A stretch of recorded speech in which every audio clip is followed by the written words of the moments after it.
क्या आपने कभी सोचा है कि एक समय था जब दुनिया भर से छात्र भारत आते थे सिर्फ और सिर्फ ज्ञान पाने के लिए, जहां बुद्ध की शिक्षाएं गूंजती थी और विद्या के दीप से पूरा विश्व रोशन होता था। वो था नालंदा। आज हम चलेंगे उस खंडहर की ओर जहां कभी दुनिया की सबसे पहली और सबसे बड़ी विश्वविद्यालय खड़ी थी। ये है नालंदा का खंडहर। नालंदा खंडहर भारत की भूली हुई ज्ञान की नगरी, जो हमारे इतिहास को आज भी संजोकर यादों के पल के साथ हमें वो सारी इतिहास की जानकारी देती। तो चले नालंदा के इस खंडहर का भ्रमण करते हैं।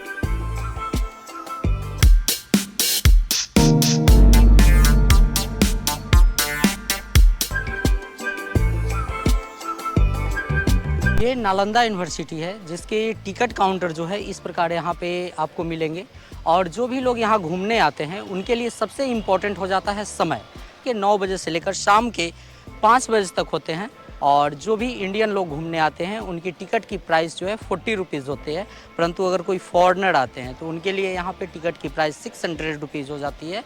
और अगर आप किसी कैमरे का यूज़ करते हैं, छोटे कैमरे का यूज़ करते हैं, तो उसका भी चार्ज जो है आपको पे करना पड़ेगा। तो आप देख सकते हैं कि इस प्रकार हमारे पीछे आपको टिकट काउंटर दिख रहा होगा। तो यहाँ से टिकट लेकर आप जो है सीधा अंदर की ओर जा सकते हैं। और ये खंडहर जो है इसकी आप पूरी तरह से भ्रमण करके इतिहास के बारे में इसकी जानकारी जो है हासिल कर सकते हैं। तो चलिए चलते हैं इस खंडहर के अंदर।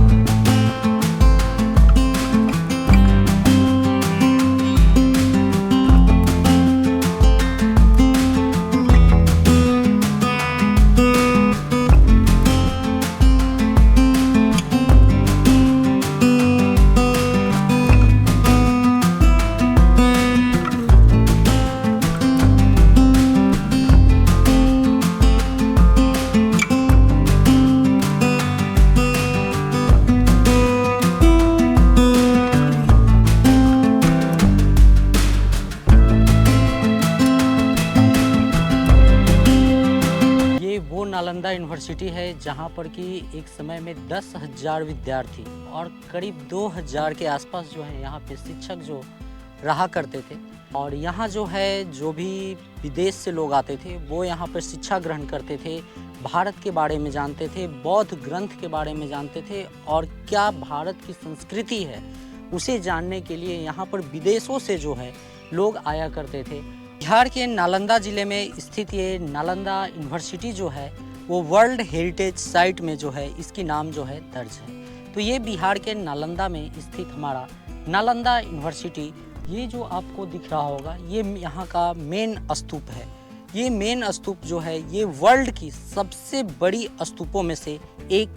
ये मंदिर परिसर जो आपको हमारे पीछे दिख रहा है ये सबसे प्रमुख मंदिर परिसर है। आप देख सकते हैं कि ये सबसे बड़ा, यहाँ की जो खंडहरों में जो भी मंदिरें हैं उसमें सबसे प्रमुख और सबसे ऊंची मंदिर जो है आपको हमारे पीछे जो दिख रहा है। इससे छोटे छोटे जो भी मंदिरें पाए गए थे उन्हें ढक दिया गया है, परंतु इसे जो है आर्कियोलॉजी डिपार्टमेंट के द्वारा यहाँ पर संरक्षित रखकर आप लोगों को दिखलाने के लिए यहाँ पे इस प्रकार जो है इसको बारकोडिंग करके यहाँ पे रखा गया है।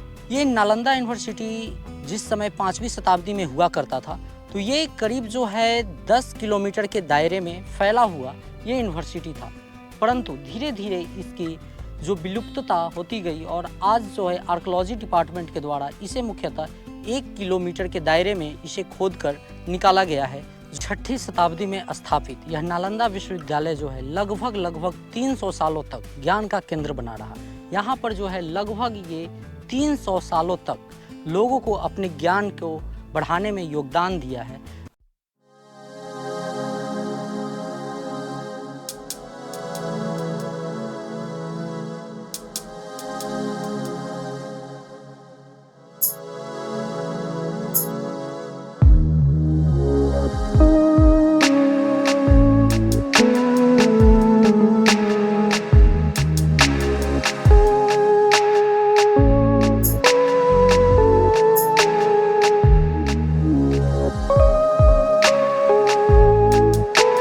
बख्तियार खिलजी ने भारत के सिर्फ इस नालंदा यूनिवर्सिटी को ही बर्बाद नहीं किया, बल्कि जितने भी ऐतिहासिक जो भी यहाँ पे ग्रंथ थे, पुस्तकालय में अनेकों रिसर्च बुक थे, उसे भी जला डाला। आज के समय में जो भी लोग गूगल से जितने ज्ञान प्राप्त करते हैं, सोच लीजिए आज से बरसों साल पहले वो सारे इस यूनिवर्सिटी में मौजूद थे, वो भी हैंड रिटेन मौजूद थे। तो सोच लीजिए कि आज जो लोग गूगल के माध्यम से सोचते हैं कि हमारा इंडिया कितना डेवलप हो गया, आजकल गूगल पे हर चीज़ मौजूद है, परंतु ये कुछ नया नहीं है। आज से बरसों साल पहले लगभग 5वीं शताब्दी की ये पूरी यूनिवर्सिटी की संरचना जो है आपको यहाँ पे बनी हुई दिख रही है। 5वीं शताब्दी में ही यहाँ पर गूगल की जो जितनी ज्ञान आज आपको गूगल पे मिलते हैं, वो सारे इस पुस्तकालय में संग्रहित थे। इतना ही नहीं, हर एक बीमारी की इलाज जो है यहाँ पर उसे रिसर्च किया जाता था। ऐसा नहीं कि ऐसे ही जो आजकल जो रिसर्च होते हैं, वो उस समय रिसर्च सेंटर भी इसे आप मान सकते हैं। यहाँ पे जो भी विद्यार्थी शिक्षा ग्रहण करते थे, वो आसपास के जो है गांव हैं, वहाँ से भिक्षा मांगकर उसे अर्जित करते थे, और वो भिक्षा जो है वो अपने गुरु को दान में देते थे। वही उनका गुरु का जो है गुरु दक्षिणा हुआ करता था।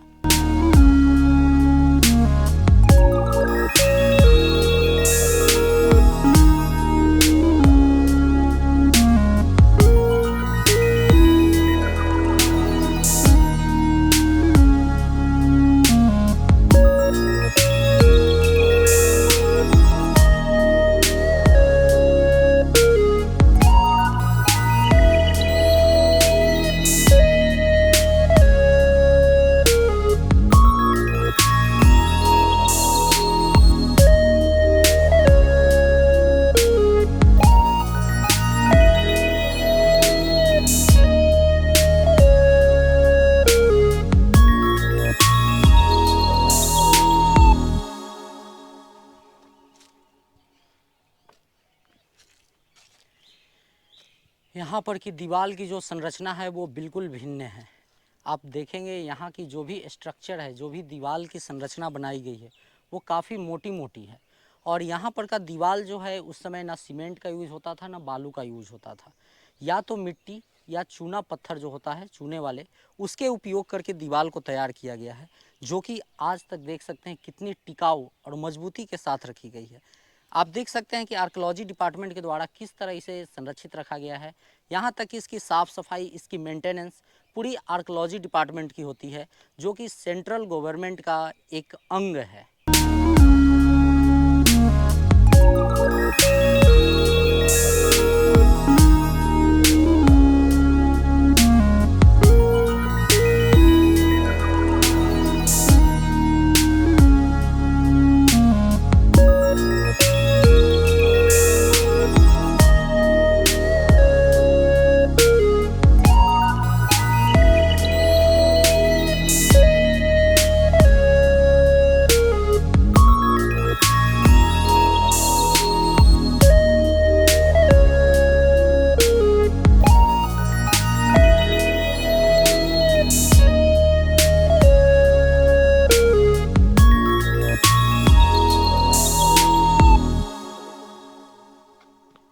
आप ये जो देख रहे हैं, ये एक छात्रावास हुआ करता था। ये एक प्रांगण है। इस प्रांगण के चारों ओर जो है कमरे बने हुए हैं, और बीच में जो है आपको एक बड़ा सा आंगन दिखेगा।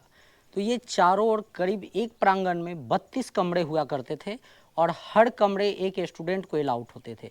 और हर प्रांगण में 32 कमरे जो हैं वो इस प्रकार बनाए गए हैं। अब देख सकते हैं इतना छोटा कमरा हुआ था, जिसमें कि सुविधा के साथ साथ उनको पढ़ने के लिए सिर्फ और सिर्फ एजुकेशन को ध्यान में रखकर उनके कमरे को डिज़ाइन किया गया था।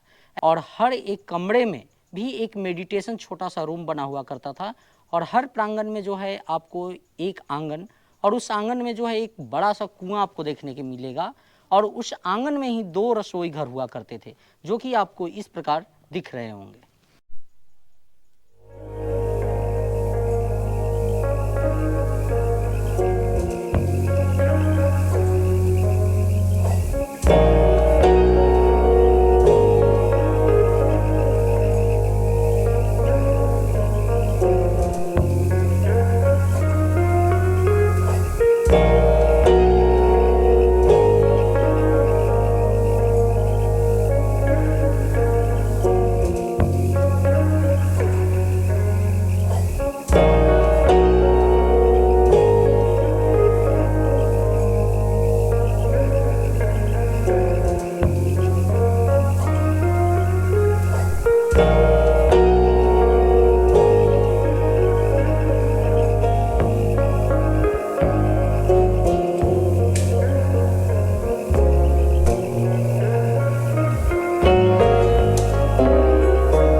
अभी मैं जहाँ पे खड़ा हूँ ये एक आंगन है और इस आंगन में जो है मुख्यतः रसोई हुआ करते थे। स्टूडेंट जो है यहाँ पे चारों ओर कमरे में रहते थे और यहाँ इस आंगन में एक बड़ा सा कुआं हुआ करता था। आप वहाँ पे देख सकते हैं एक कुआं है और यहीं पे जो है रसोई हुआ करते थे।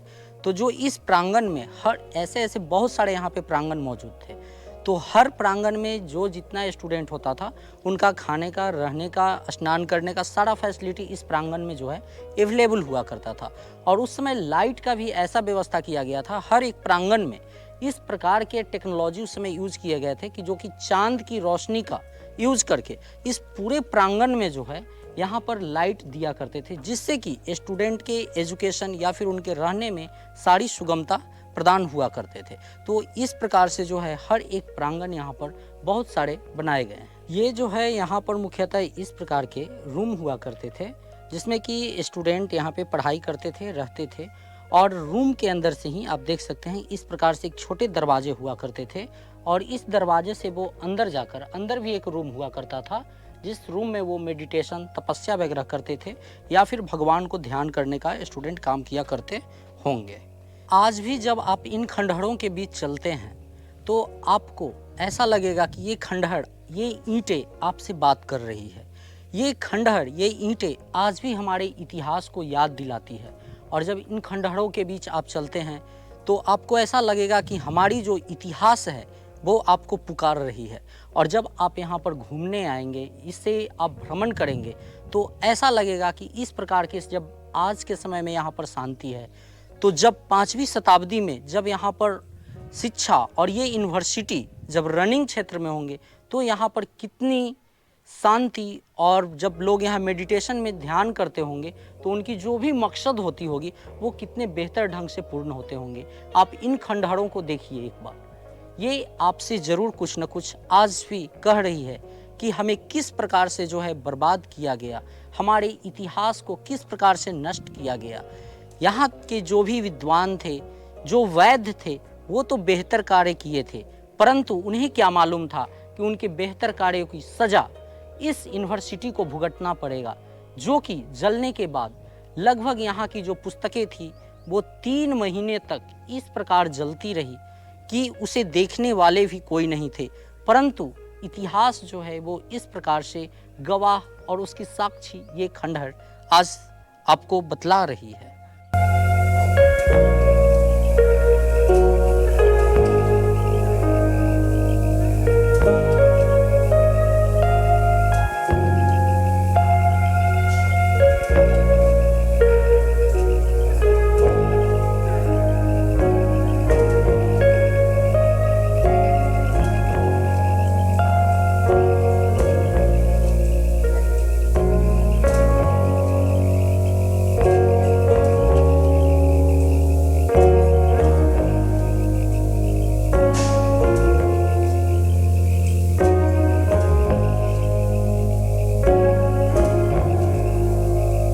ये नालंदा विश्वविद्यालय सिर्फ विश्वविद्यालय नहीं था, ये नालंदा विश्वविद्यालय एक शहर हुआ करता था।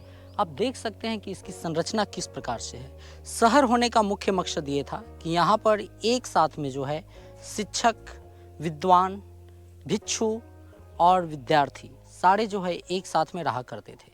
तो ये नालंदा विश्वविद्यालय जो है ओनली विश्वविद्यालय नहीं था, ये एक पूरा शहर हुआ करता था जिसकी स्ट्रक्चर आप देख सकते हैं कि इस प्रकार यहाँ पर आपको देखने को मिलेगी। 12वीं शताब्दी में बख्तियार खिलजी के द्वारा इस नालंदा विश्वविद्यालय को पूरा जलाकर विध्वंस कर दिया गया। और इतना ही नहीं, इसमें इतनी ग्रंथ थी जो कि जलने में लगभग 3 महीने का समय लगा।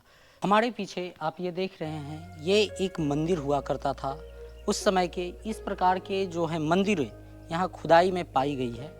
तो इस मंदिरों से हमें ये मालूम पड़ता है कि किस प्रकार से धर्म के प्रति 5वीं शताब्दी में यहाँ पर जो भी लोग थे, ज्ञान के साथ साथ धर्म को भी प्रचार और प्रसार करने का कार्य किया करते थे। जो अनुसार से वो है उसका फोटो लेकर के रखा हुआ है वहाँ ऑफिस में सीओ के यहाँ।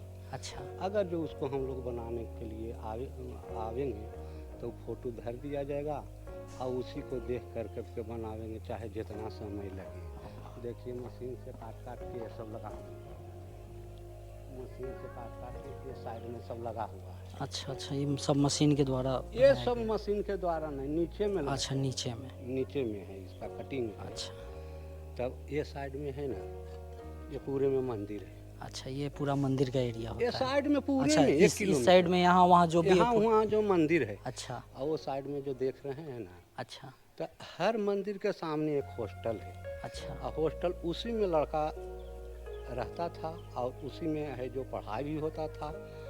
कुआं भी है पानी पीने के लिए और खाना बनाने के लिए चूल्हा भी है। शाम या सुबह के वहाँ से पढ़ाई हो कर के निकलते थे, तो हर मंदिर के सामने एक अथी है, आकर के सब पूजा करते थे।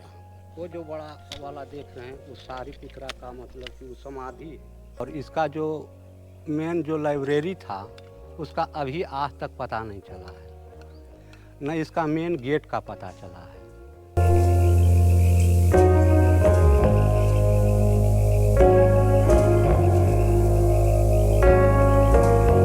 अगर आप भी चाहते हैं कि इस कहानी को पूरे भारतीय लोग जानें, तो इस वीडियो को अधिक से अधिक शेयर करें। और अगर हमारे YouTube चैनल पे पहली बार आए हैं तो हमारे YouTube चैनल को सब्सक्राइब करके और भी लोगों तक शेयर ज़रूर करें। और कमेंट में ज़रूर बताइएगा कि आपको ये नालंदा यूनिवर्सिटी का पूरा खंडहर का जो दृश्य मैंने आपको दिखाया, आपको कैसा लगा। तो चलिए मिलते हैं इसी तरह के नए वीडियो में। तब तक के लिए आप लोग थैंक यू, जय हिंद।